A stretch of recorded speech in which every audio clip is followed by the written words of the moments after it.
Bom dia, boa tarde, boa noite. Mais um episódio do nosso Investimento à Beça, hoje com Gabriel Correia. Tudo bem, Gabriel? Como vai, Hudson? Tudo bem? Tudo Obrigado bem. pelo convite. Eu que agradeço. O que é isso? Bom te ver. Um tempinho que a gente não se via. É Que verdade, ótimo. é verdade. Muito bom.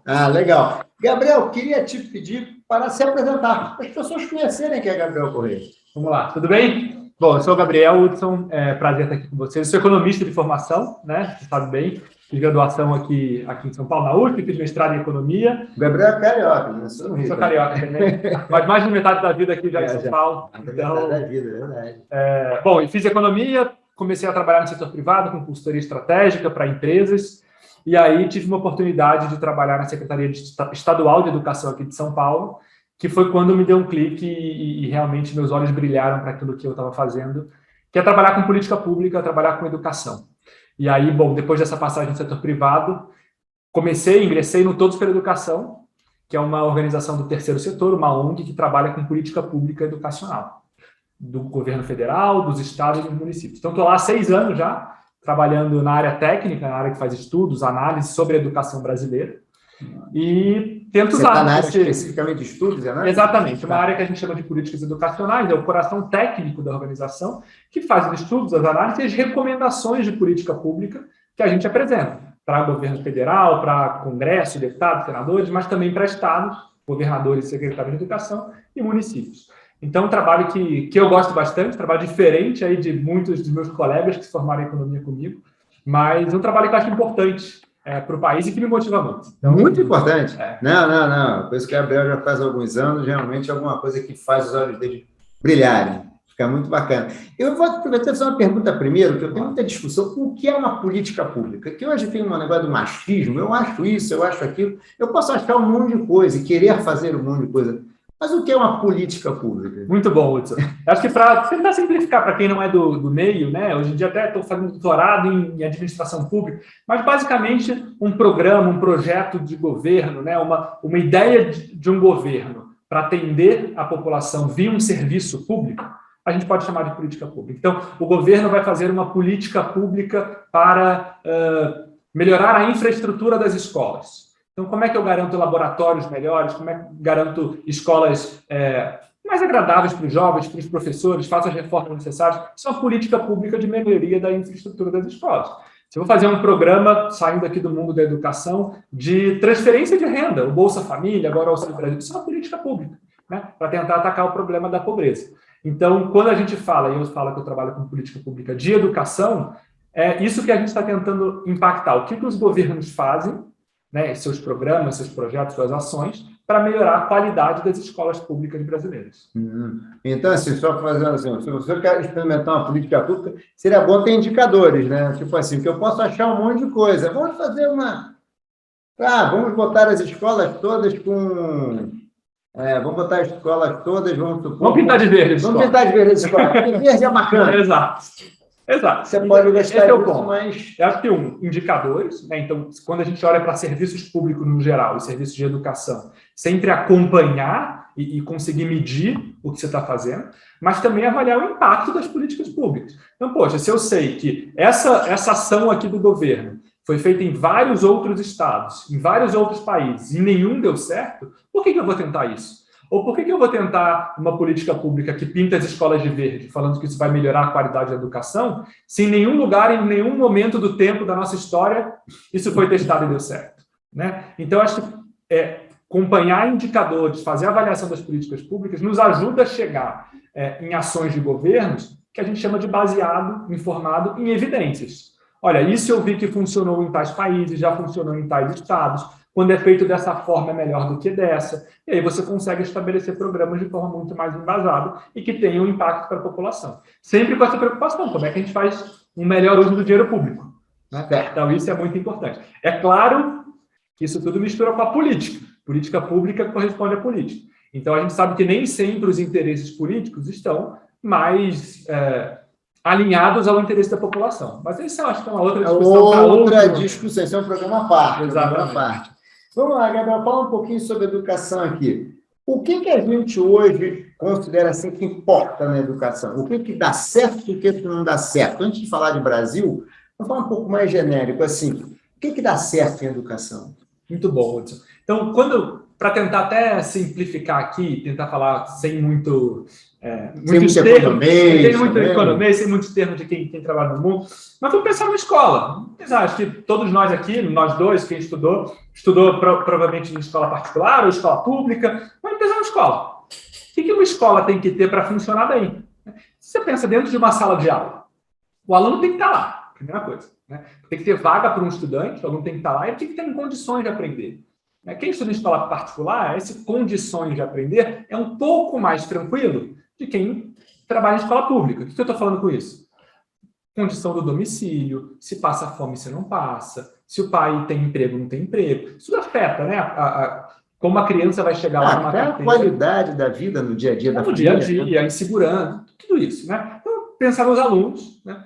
Isso é muito importante. A gente sabe das pesquisas que mais ou menos metade do resultado escolar de um estudante, do desempenho mesmo em provas, ele é relacionado com fatores que a gente chama de extraescolares. Ou seja, não tem nada a ver com o professor que está lá, com o diretor, com o livro, com metade do desempenho explicado por fatores extraescolares. É isso. O nível de pobreza, a escolaridade dos pais, a violência no entorno, tudo isso importa muito. Né? Então, por isso que comecei pelos alunos. E aí, para compor a sala de aulas, tem que ter professores bem preparados, motivados, com condições, né, de ensinar. Então, é muito importante quando a gente olha para a escola, eu gosto de sempre partir desse micro, da gente entender essa relação professor-aluno, que tem que estar muito bem azeitada ali, tanto alunos quanto professores preparados com condições ali de aprender e de ensinar. Tá.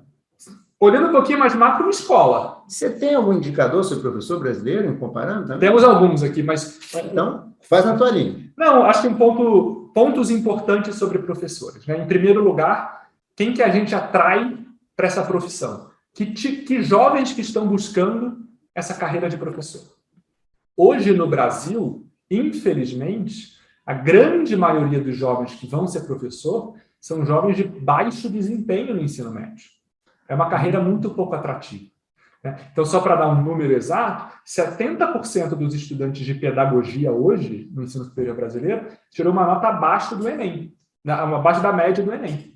Uau! Então, 70% dos jovens que estão cursando pedagogia tiraram abaixo da média do Enem. Né? E os outros 30% não são alunos que, nossa, grandes... A gente sabe, os alunos que se destacam, eles estão indo fazer medicina, direito, engenharia, administração em boas escolas, economia, assim por diante. Então, a gente tem um primeiro grande problema, que é essa atratividade. Isso precisa ser resolvido. Os sistemas educacionais mais avançados do mundo, eles atraem entre o quartil ou entre os 30% melhores jovens do ensino médio para a profissão de professor. O Brasil faz ao contrário. Os países onde tem melhores indicadores são aqueles que atraem bem. Você precisa ter um bom time ali, né? Então, para você conseguir entregar uma boa educação. Então, esse é o primeiro gargalo fundamental quando a gente fala de professor. Um segundo, não vou ser muito extenso, não, mas um segundo é a formação que a gente oferece para esses professores nas universidades. Será que as faculdades de pedagogia, de licenciatura, estão formando bons professores? Não estão.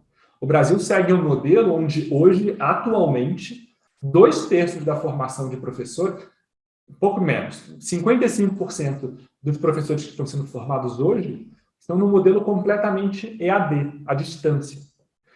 E por que isso mais alto que a média, né? É bem mais alto que a média. E por que isso é ruim? Especialmente professor, assim como enfermeiro, como médico, é uma atividade muito prática. Você precisa entrar numa sala de aula, ver o que funciona, ver outros professores dando aula, né? Fazer simulações de caso, coisas que o EAD ainda não permitem fazer.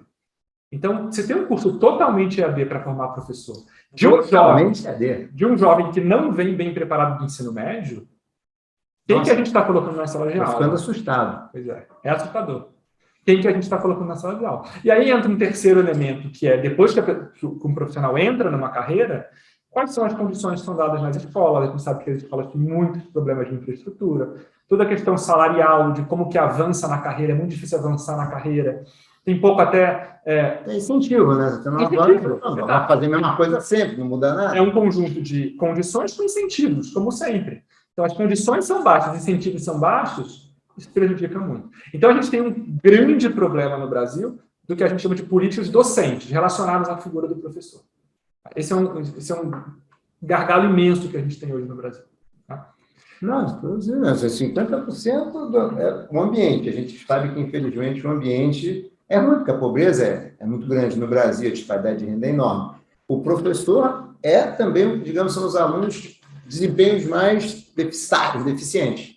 Ok, vamos embora, tá? Exato. Complicado, hein? Então, eu falei de aluno e de professor. Só para terminar aqui, olhando um pouquinho mais macro, a gente olha para o ambiente de uma escola como um todo. E aqui eu estou falando da infraestrutura das escolas, e realmente isso, muitas escolas públicas no Brasil ainda falham muito com a infraestrutura, questões básicas até, água tratada, esgoto, banheiro adequado, mas as próprias salas de aula, laboratórios. Você entra em escolas públicas em outros países, elas são até ambientes mais agradáveis. Aqui em São Paulo mesmo, um dos estados mais ricos do país, às vezes a gente passa por escola pública, parece um presídio, com grade nas escolas. Não quero meu filho estudando ali. Não são escolas que atraem. Então tem a questão da infraestrutura e tem a questão da gestão da escola. Quem que é o diretor ou a diretora daquela escola? Está bem informado? Está bem preparado para estar ali? Né? Vou te dar outro dado, Hudson. 55%, 54% dos diretores no Brasil, das escolas públicas, são indicados, ou seja, chegam nesse cargo de diretor sem nenhum critério técnico, só por indicação da Secretaria de Educação. O que isso significa? É o amigo do vereador, né? É quem fez campanha política na eleição passada. Tecnicamente, você não tem a menor condição. É o aliado do deputado. Então, não tem nenhum critério técnico que avaliou as competências daquela pessoa para assumir o cargo de diretor ou diretora de uma escola. Isso é um elemento central. Alguns municípios e estados do Brasil que se destacam fazem um baita de um processo seletivo. Só dá para ser diretor de escola quem tem uma série de competências para chegar lá. Um ponto crítico. E aí a gente olha, então, saiu da sala de aula, olhou para a escola, temos que olhar para o conjunto de escolas. Quem coordena um conjunto de escolas é a Secretaria de Educação, de um estado ou de um município. Quais são as condições dessa secretaria? Geralmente um corpo técnico ainda de baixa qualidade. Provavelmente é o mesmo cara que estava na escolinha dando aula. É exatamente isso. Então, um corpo técnico ainda de baixa qualidade, muito pouco sistema informatizado, muito pouco conhecimento de política pública de educação. Muitas vezes um secretário ou uma secretária, né, que comanda essa secretaria, que também não sabe de educação, não entende, ou veio de uma sala de aula, mas não entende de administração pública, de orçamento público, de política, que tem que fazer muito diferente. Coisa da aula, outra coisa é administrar, ainda mais se você administrar. Em São Paulo, sei quantas escolas tem em São Paulo. Né? São 5 mil escolas em São Paulo. Entendeu? São Paulo é o maior empregador do Brasil, é a rede estadual de São Paulo, a Secretaria Estadual de São Paulo. 250 mil, é uma coisa de louco. Então, assim, é muito difícil, precisa de um bom administrador ali. Então, fechando aqui essa nossa primeira etapa da conversa, a gente tem problemas em toda essa cadeia da política pública educacional. Fazendo de trás para frente, começa ou no Ministério ou numa Secretaria de Educação, passa pela gestão da escola, pela infraestrutura da escola e chega na sala de aula. E desemboca, né, nessas condições, num cenário ainda crítico, infelizmente, que a gente tem aqui no Brasil. Caramba, impressionante. Me conta aqui, antes da gente falar um pouquinho de assim, o que isso representa para o Brasil, duas coisas. A primeira é, o que tem funcionado no mundo? Para ter uma ideia, assim, tá bom, a gente já sabe que aqui não. Quem está. Não precisa dar um nome de país assim, está até legal. Quem está dando certo e por quê? Muito bom. Eu vou responder essa sua pergunta, vou começar, inclusive, respondendo ela, mas eu vou até adicionar. Eu vou falar quem está dando certo no mundo e no Brasil. Que legal. Porque eu acho que tem alguma coisa, não, porque o nosso moral está meio baixo. Exato, é isso. A autoestima está baixa. A autoestima está baixa. E eu acho que tem uma mensagem importante lá no Todos pela Educação, né, onde eu trabalho, a gente destaca muito, que é, poxa, tem muitos não, mas tem casos de municípios e estados brasileiros que estão fazendo uma coisa realmente bacana e que devem inspirar os outros.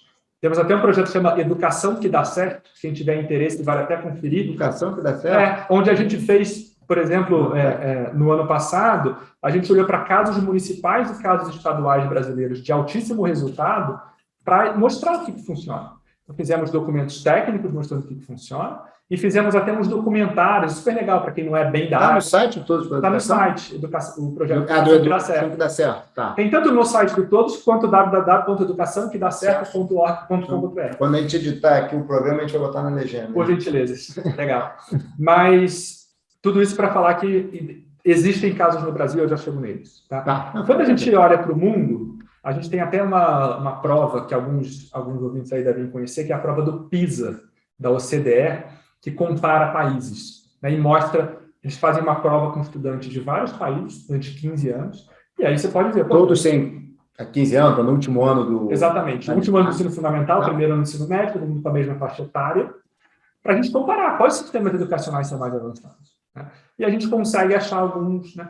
O que a gente tem? Assim, onde é que a gente está nesse teste? São 70 países ou regiões, porque nem todos os países fazem ponto, país todo, tem um estado ou outro, mas são 70 países que fazem esse teste. O Brasil está entre 50, 50º e 60º, entre 50 e 60. Por que eu dou esse range? Por que eu dou esse range? Porque depende da prova. Leitura, matemática, ciências, aí tem um ranking específico. Tá. A gente vai mal, vai ser verdade. Já está mal. Nós somos a 13ª economia do mundo, então já tem uma distância enorme. Né? A gente vai mal, a gente poderia ir muito melhor. Tá? Os países asiáticos vão muito bem, geralmente. Né? As províncias chinesas, Hong Kong, Macau, né? vão muito bem. Tem um sistema educacional muito diferente do nosso. Muito competitivo. Né? Não só a estrutura, a cultura... Tem a cultura, perfeito. Acho que essa parte. Tem uma cultura muito diferente da nossa, mas tem um sistema educacional que olha para esses elementos que a gente conversava no começo da conversa e, olha, se o aluno precisa estar bem, deixa eu tentar dar todas as condições para ele. Como é que eu melhoro a formação do professor? Como é que eu melhoro a escola? Muito, né? Talvez seja o seguinte, ele cuidou de tudo que tinha que cuidar e agora ele incentiva a competição para que você seja o melhor da sala. Exato. Então tem bastante disso, né? Aí tem países menores que se destacam, a Estônia é um país que se destaca, a Polônia é um país que se destaca, a Finlândia é um país que se destacava, agora está meio andando de lado nos resultados educacionais. Em termos de países maiores, eu destaco, acho que a Austrália é um país que vale a pena dar uma olhada. Os Estados Unidos é um sistema complicado, digamos assim. Os Estados Unidos poderia também ser muito melhor do que é. Estadualizado também? Também, acho que essa questão do federalismo complica ali, enfim. Temos que aprender muito com um dos nossos vizinhos, que é o Chile. Ele está dando show de bola um monte de áreas, hein? O Chile tem um grande problema, que nós também temos, que é a desigualdade social. Eles também não conseguem resolver. Muito das políticas econômicas, inclusive chilenas, não conseguiram ainda dar conta desse desafio. Mas, a despeito disso, eles dão um baile na América Latina em relação à educação. E focam realmente no que precisa focar. Então, essa questão que a gente falava dos professores, 3, 4 anos visitei lá o Chile, falei com vários políticos e gestores públicos da educação chilena, realmente é uma mentalidade muito forte de, a gente tem que atrair jovens de melhor desempenho, a gente tem que preparar melhor as universidades, vamos realmente melhorar esse negócio, sabe? Acho que tem um comprometimento, um entendimento, eu sei que a gente vai chegar lá, mas enquanto país, enquanto sociedade, de que precisa mudar o jogo. Né? Sem isso, o Chile não vai crescer, sem isso, não vai desenvolver. A gente precisa importar essa mentalidade para cá. Falar um pouquinho de Brasil. Tá? O estado do Ceará, Hudson. O estado do Ceará é o 23º estado. O Ceará ou um pedaço do Ceará? O estado do Ceará, ele é o 23º estado em PIB per capita. Então, se você ranqueia os estados... 27, né? Contando 26 mais o federal, é um estado pobre. Né? Um estado pobre. Em todas as avaliações, em todas as etapas de avaliação no Brasil da educação, ou seja, no comecinho, 1º ao 5º ano, no 6º ao 9º ano e no ensino médio, sempre, em todas as avaliações dos últimos anos, será estar entre os 5 melhores. Do Brasil. Do Brasil. Tá. Pau a pau com São Paulo, com Paraná, com Santa Catarina, com o Distrito Federal, estados muito mais ricos. Sim, você falou? Um estado muito pobre consegue ótimos resultados. E avançou muito de 2006 até 2019. E está nessa crescente. Está numa crescente absurda. Então, é um caso excepcional. É um caso que precisa olhar com cuidado. A gente fez isso. Então, aquela história, como diria a Carmen Miranda, o que o Ceará tem, né? Pois é, exatamente. Então, assim, o Ceará começou, e aí sim, a sua pergunta inicial, o Ceará começa com uma experiência muito pequena em Sobral, um município no sertão cearense, que consegue mudar o jogo na educação. Consegue oferecer cursos de formação continuada, que é desenvolvimento profissional para os professores ao longo da carreira, acaba com esse negócio de indicação política para a gestão escolar, tem critério técnico, tem processo de seleção, melhora a Secretaria de Educação, melhora os materiais didáticos, não falamos isso ainda, né, os materiais que oferece para os alunos. Sobral começou a crescer muito. E aí o governo cearense falou o seguinte, como é que eu levo isso para todos os municípios? E aí partiu de uma visão que é o seguinte, olha, não importa se a escola é municipal ou estadual. Ou seja, se é uma prefeitura, o governo... Também, se governo tem uma risca, né? Exato. Às vezes tem competição, né? O governo estadual apoia os municípios, especialmente os municípios mais pobres. E tem um programa de apoio muito legal, que mistura apoio. Então, o governo do estado, governadores, seu secretário estadual, oferece para o município material, oferece recurso para a infraestrutura da escola. O próprio governo estadual forma o professor do município, ajuda o município a escolher o diretor da escola, tudo isso. Então, o município, imagina, um município pequeno do sertão do Ceará não ia conseguir. Então, tem 5.600, uma coisa assim, municípios, a grande maioria tem mais. Baixíssima capacidade técnica, problema enorme. Agora, não só apoio, incentivo. Que tipo de incentivo? O principal incentivo no Ceará. As prefeituras que mais avançam no resultado da educação, mais recebem recursos do ICMS, que é o imposto estadual, que tem que ser transferido para os municípios. Então, o critério de distribuição do ICMS do Estado para os municípios passou a ser o resultado da educação. Puta, Hudson, isso aí colocou na agenda dos prefeitos, se eu melhorar a minha educação, eu recebo mais recursos. E não é recurso para a educação, é recurso para o caixa da prefeitura. É um recurso que eu posso construir uma praça, posso reformar, asfaltar uma rua, posso fazer uma ponte, que talvez sejam políticas, né, ações que tenham até mais benefício eleitoral no curto prazo. Sim. Então, passa a ser muito mais interessante para o político local ali, para o prefeito, avançar no resultado de aprendizagem. Então, isso mexeu. Tem uma coisa que você falou aí que eu acho que faz toda a diferença, é o seguinte, que a gente vê algumas políticas públicas que você entope de dinheiro e não acontece nada. O Rio de Janeiro tem uns casos lá de rote de petróleo que viraram mármore em praça, né? Exatamente. Mas nada contra mármore em praça, mas tem um certo limite para as coisas, tem limite, né? Então, não é só, o cara tem esse critério técnico, ele direciona o dinheiro, mas o dinheiro vai cair na mão de alguém que tecnicamente está bem capacitado para gastar também. Então, é um incentivo, mas o incentivo por si só também não vai dar conta. O apoio, mas o apoio por si só não vai dar conta. Quando você alinha essas duas coisas, aí o resultado aparece. E aí a boa notícia é, mais de 10 estados brasileiros hoje, 12 estados, para ser mais exato, estão tentando implementar um modelo parecido com o modelo cearense. Já implementaram? Ainda não, mas estão seguindo o caminho. Muito legal dessa combinação de apoio com incentivo. Esse é um exemplo. Eu vou dar só mais um exemplo do Brasil, que é o estado de Pernambuco. Pernambuco é o 17º no PIB per capita, um estado relativamente pobre também no Brasil, e o terceiro melhor resultado do ensino médio brasileiro. Como que eles fazem isso? Primeiro deve ser... Eu nem sei, vai dizer que deve ser São Paulo, Rio... Acho que é o federal em PIB per capita. Não, em resultado, Goiás e Espírito Santo. Tá. Que também não são mais... Exatamente. Mas o Pernambuco conseguiu avançar e continua numa crescente. Eles apostaram muito em escolas integrais, escolas em tempo integral, escola pública. O Rio teve um projeto lá atrás. Exatamente. Infelizmente, descontinuado, que é outro problemão da nossa política pública no Brasil. Todas as áreas, né? Descontinuidade. Mas eles apostaram. O Brasil, a gente tem, na grande maioria das nossas escolas, são escolas que o aluno fica de 4 a 5 horas por dia na escola. Mesmo quando eu estudei, eram 3 turnos. Era os 7 às 11, 11 às 13 e os 13 às 7. Pernambuco fez um modelo seguinte: o aluno fica ou 7 ou 9 horas na escola. O aluno de escola pública. Tem todas as refeições na escola, tem mais aula de matemática, mais aula de português, mais aula de todas as disciplinas, tem atividade cultural, tem esporte, tem tudo. Ótimo. Baita dificuldade no estado pobre você fazer isso. É investimento também, né? Porque você tem que fazer uma escola para a criança ficar 8 horas. Exato. E tem que ter mais escola. Tem que ter mais professor, tem que ter mais escola, tem que ter mais alimentação. Então, a gestão toda mudou para conseguir canalizar recursos para esse tipo de programa. Atualmente, esse ano, 70% das matrículas, 70% dos alunos que estudam na rede pública de Pernambuco, no ensino médio, estudam em tempo integral. 70% já? 70%. Uau! Então, a política pública começou pequenininha. Quantos anos ela tem? Tem uns 12 anos. Então, você vê que é continuidade. Né? Exato. Então, e no Ceará também, continuidade, ao longo do tempo.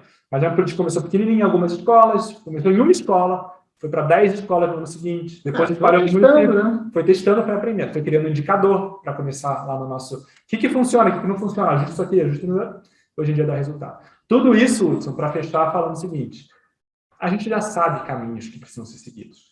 É claro que caminhos, sejam eles no Brasil, sejam eles em outro país, precisam ser adaptados a cada realidade, mas a gente sabe caminhos, a gente não precisa de grandes inovações agora. Precisa de muita vontade política, precisa de capacidade técnica, né, no Ministério, na Secretaria de Educação, para fazer acontecer. Então, se tem algum grau de otimismo, algum respiro aí para a gente falar, é isso, assim, há caminhos, sabe? Não é que a gente está no escuro procurando a chave que a gente perdeu no escuro só em volta ali do poste. Não, a gente sabe, a gente tem grandes caminhos, a gente tem as grandes diretrizes que precisam ser seguidas. Agora, tem esse lado do quem está lá tocando, né? Todo esse lado mais político da coisa, do comprometimento, etc., da capacidade técnica das pessoas de fazer acontecer. Sem querer criar polêmica, porque o Ministério da Educação hoje está no olho do furacão, né? Spotlight. Né? Mas, a nível federal, você vê o quê? Assim, o que já tem... O que dá para dizer? Legal. Eu acho que a nível federal, primeiro, antes de tudo, por que o nível federal importa para a educação brasileira? Boa! Acho que essa é uma discussão importante. Por quê? E aí, por que eu estou levantando essas perguntas? Porque as escolas públicas no Brasil, elas são administradas ou por prefeituras ou por governos estaduais, né? Ou por município ou por estados. Muito pouco escola pública, são muito poucas no Brasil aquelas que são administradas pelo governo federal. Eu me lembro que lá no Rio de Janeiro, tem o Instituto Federal aqui, mas é muito pouco, menos de 1% das matrículas. Tá? Então, é Estado e municípios. Agora, o governo federal tem um papel importantíssimo, definido na Constituição, inclusive, de fazer uma coordenação disso tudo. O que é coordenação? Por exemplo, na pandemia agora, cada um fez uma política, cada um abriu escola em uma hora, fez escola em uma hora, fez um jeito de ensino remoto. Se tivesse um governo federal que coordenasse, pelo menos circulasse informação, então vamos nos coordenar aqui, quando que a gente vai abrir, quando não vai abrir, que indicadores a gente vai usar para tomar essas decisões, que tipo de ferramenta remota a gente pode usar, não pode usar. Falta coordenação, para não ficar cada um por si. Né? Então, esse é um papel importante do governo federal. E tem um outro papel que é de apoio mesmo. Em muitos municípios pobres no Brasil, muitos estados pobres. Então, apoio financeiro. Falou do caramba, já deu um terceiro. Então, apoio financeiro e apoio técnico. Se tiver um Ministério da Educação forte, que quer fazer a coisa acontecer, ele precisa pegar os municípios e os estados que têm mais dificuldade e oferecer material, oferecer orientação, oferecer orientação, né? Já que já sabemos o que dá certo, a gente poderia dizer, essa é uma política pública que a gente quer implantar no seu estado. Exato. A gente lá no Código de Educação recebe muita demanda, a gente não faz esse serviço, mas muita demanda de prefeituras que ligam para a gente, eu não sei o que fazer na educação, o que eu tenho que fazer? Poxa, se a gente tivesse um Ministério da Educação realmente robusto, forte, é para o Ministério que você tem que estar indo. Pedir orientação, pedir apoio para o Ministério da Educação. Entende? Então, acho que o Ministério da Educação tem essa importância muito forte.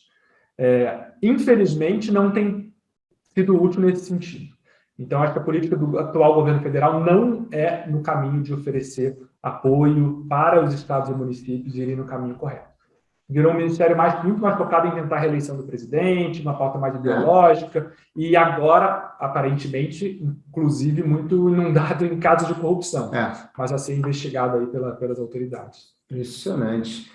Me diga uma coisa, ok, já percebemos que a gente tem um monte de problemas. Mais ou menos nesse mapa, já percebemos pelo PISA que o Brasil está mal e que falta coordenação, falta esforço. E aí, assim, quais são os reflexos disso para o Brasil? Qual é o reflexo? Um país que tem tantos problemas na educação, vamos falar, um cara que é 50º, coisa parecida no PISA, 13ª economia do país, um país que deve estar lá 5º, 6º em área territorial, uma população que deve estar por aí também. Qual é o impacto? É imenso. É imenso e eu falo isso... Assim, isso aqui, parte disso é educação. Parte desse problema é educação. Com certeza. Vou falar alguns indicadores aqui, mas na economia a gente estuda muito isso, né? Quando você vai estudar desenvolvimento dos países, etc. Qual que é a importância de você ter um capital humano qualificado, bem informado para o desenvolvimento do país. Vou começar a nível individual, Hudson, e a gente agrega para um país. Tá. Né? Quando você olha para um indivíduo que tem uma educação melhor, né, que recebeu uma educação de maior qualidade, o que significa isso para a vida dele? Em primeiro lugar, tem uma questão mais subjetiva, que é o indivíduo ter mais liberdade para entender as informações que recebe, conseguir se articular no mundo. Liberdade mesmo. Você conseguir se articular, entender o que falam para ele, entender o que um texto. Então, tem uma questão de cidadania, de desenvolvimento próprio pessoal. né? Fundamental. Isso é muito importante. E aí tem uma questão econômica, financeira do mercado de trabalho. Várias pesquisas mostram o quanto que cidadãos mais escolarizados conseguem empregos melhores, estão menos sujeitos à informalidade, estão menos sujeitos ao subemprego, né? Conseguem uma remuneração muito maior durante a sua carreira. Educação importa muito, a gente sabe disso. Você tem algum dado assim que mostra em relação a progressão profissional e salário, diferença? Eu não sei como é que está hoje os dados do Brasil, mas mais ou menos as estimativas, isso não varia muito de país para país, isso é interessante.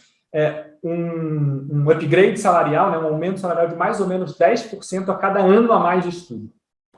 Ou seja, então, o cara que fez só o básico fundamental, são 9 anos, né? São 9 anos, versus quem fez ensino médio, já é 30% a mais.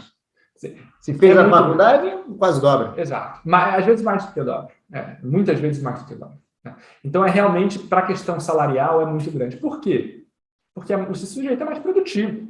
Esse sujeito sabe mais, esse sujeito conhece mais, esse sujeito consegue agregar mais para o seu empregador, né? Sem contar outras questões, Hudson, de segurança pública, né?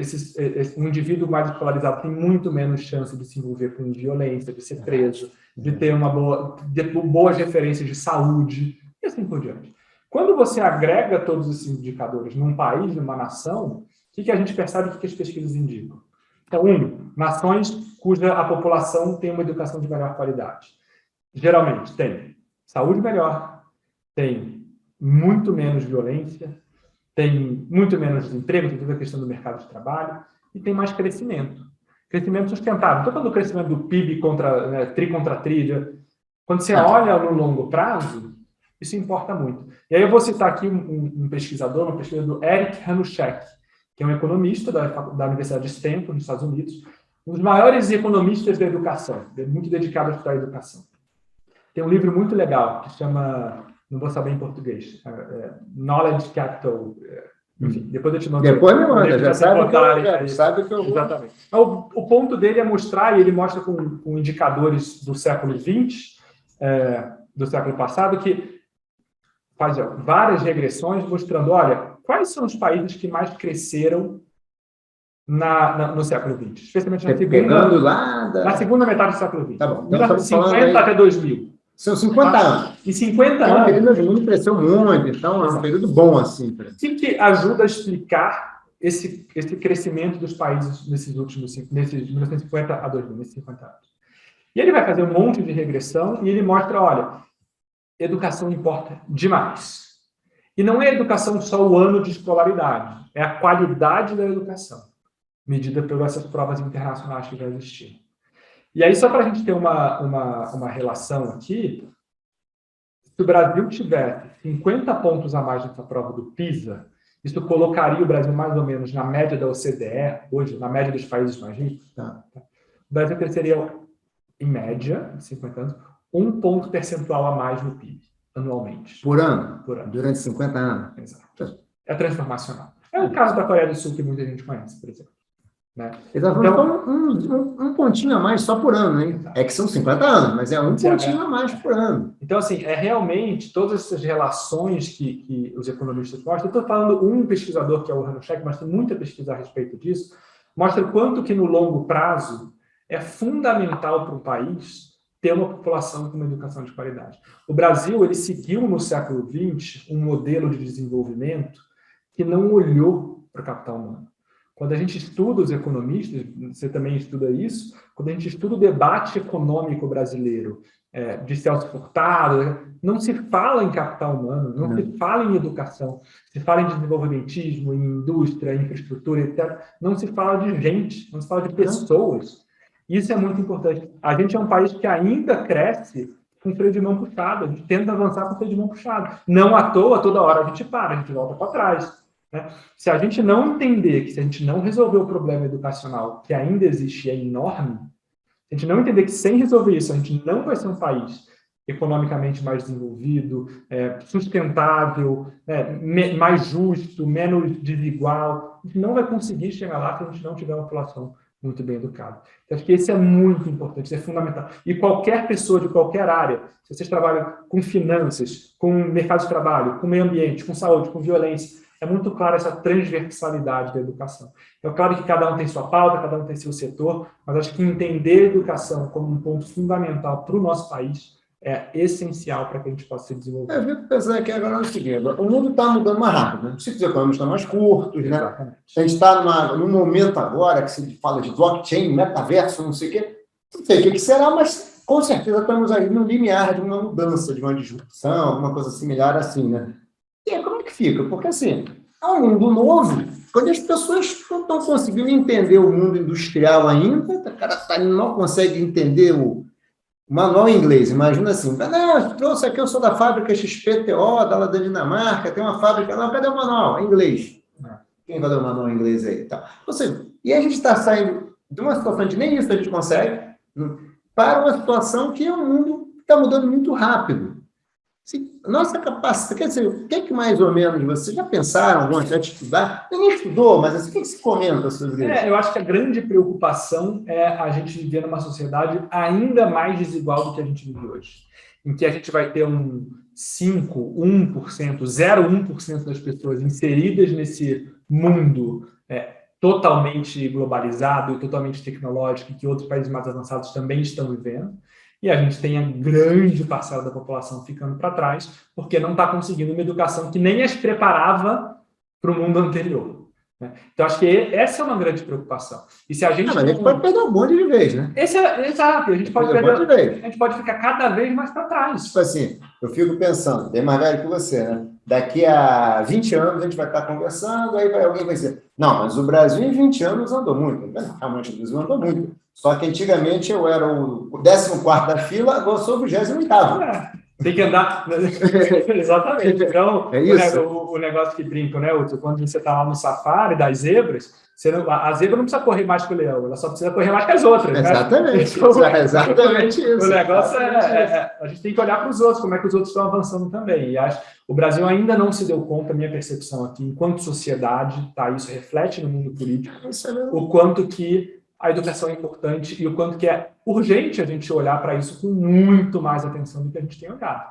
Né? A gente, com um risco imenso da gente ficar cada vez mais para trás no mundo, como você falou bem, de que mudanças acontecem a todo momento. E até, acho que é um tópico relacionado aqui, até a gente discutir assim, que educação é essa, né? A educação que a gente dá nas escolas hoje do Brasil ainda é uma educação que se dava, na época que eu estudei, que você estudou, que as informações não estavam no nosso bolso. Ah, sim, nossa. Não estavam no que você Google. está falando.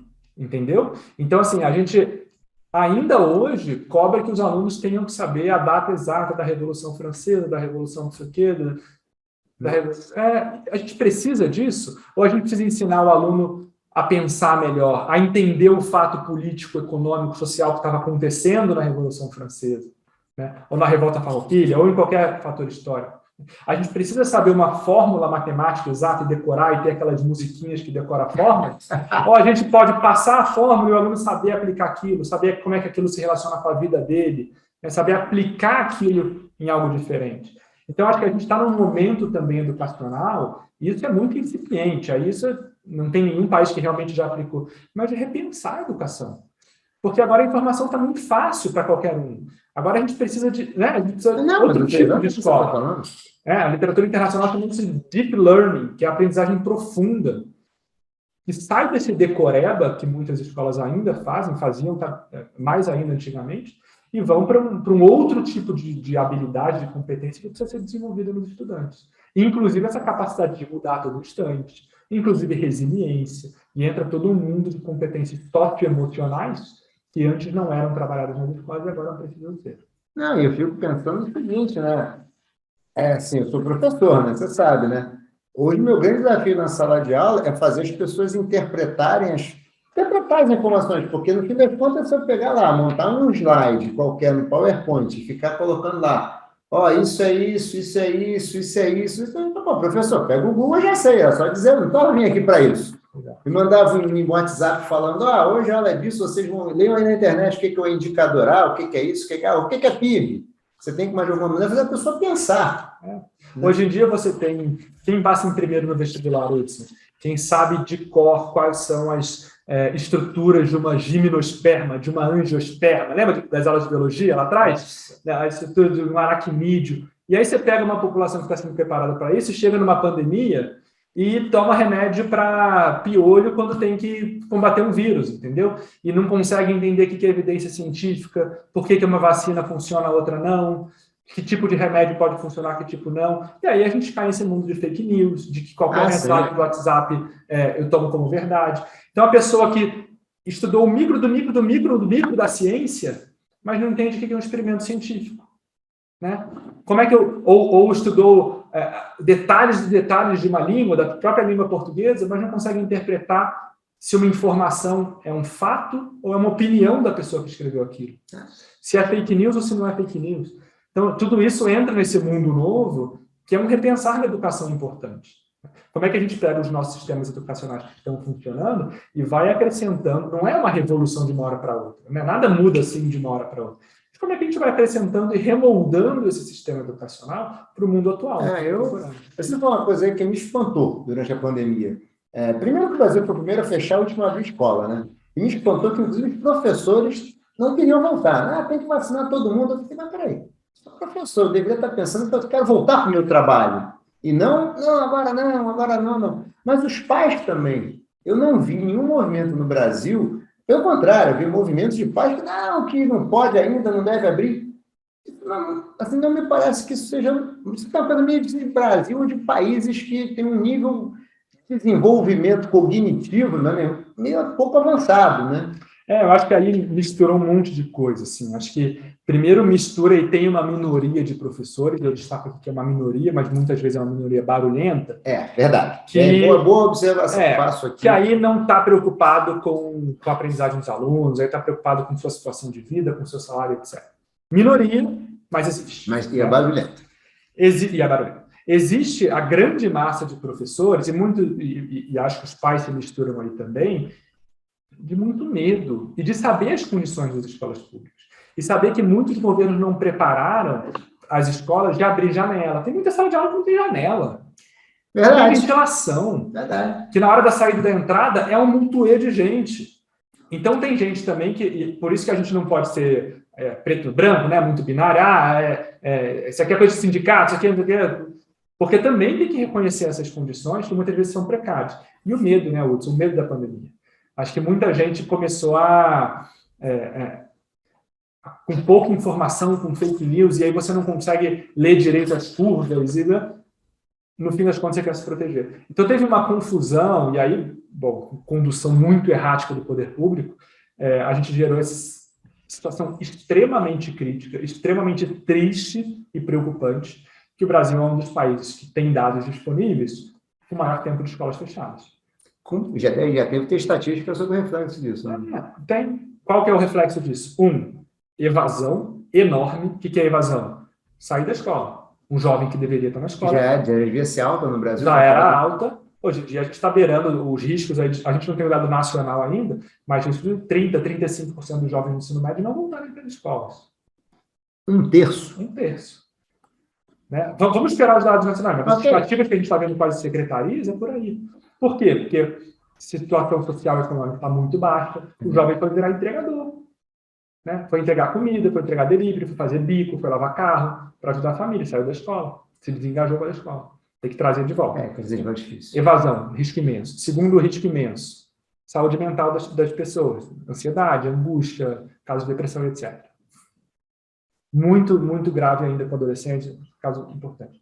E aí um terceiro, que é a aprendizagem, que é o mais claro. Como é que num país em que você tem pouca conectividade, pouco acesso a computador e celular, né, próprio para estudar, ambientes domiciliares, que o estudante não tem um quarto para ele para estudar, né, estuda ali no meio, a aprendizagem despencou. Então, só para a gente ter um dado, o nível médio de aprendizagem aqui no estado de São Paulo, que vinha subindo ao longo dos últimos 10 anos, caiu para a média de 10 anos atrás. Em 1 ano e meio, 2, a gente retrocedeu 10 anos. 10 anos, na média da nota dos estudantes. Muitos estudantes que, por exemplo, fizeram uma prova logo antes da pandemia e agora fizeram de novo, um estudo que São Paulo fez também, o estudante tirou nota mais baixa depois de 2 anos do que ele tirou na mesma prova 2 anos antes. Esse estudante estava estudando remotamente, mas teoricamente estava estudando. Ele tirou nota mais baixa. Do que na mesma prova. Então, assim, é brutal. A gente, eu acho que ainda não se deu conta, as pessoas no geral, o impacto da pandemia na educação. Tem muito, se já era grave, a gente tem muito trabalho pela frente para tentar recuperar esse tempo que foi perdido nesses últimos 2 anos. Caramba!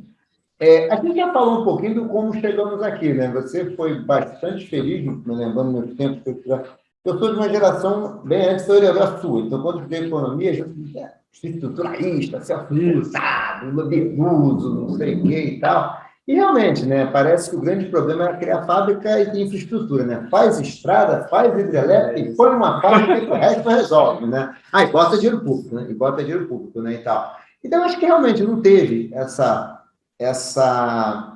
prioridade, não teve essa clareza. E agora, assim, como é que a gente sai disso? Assim?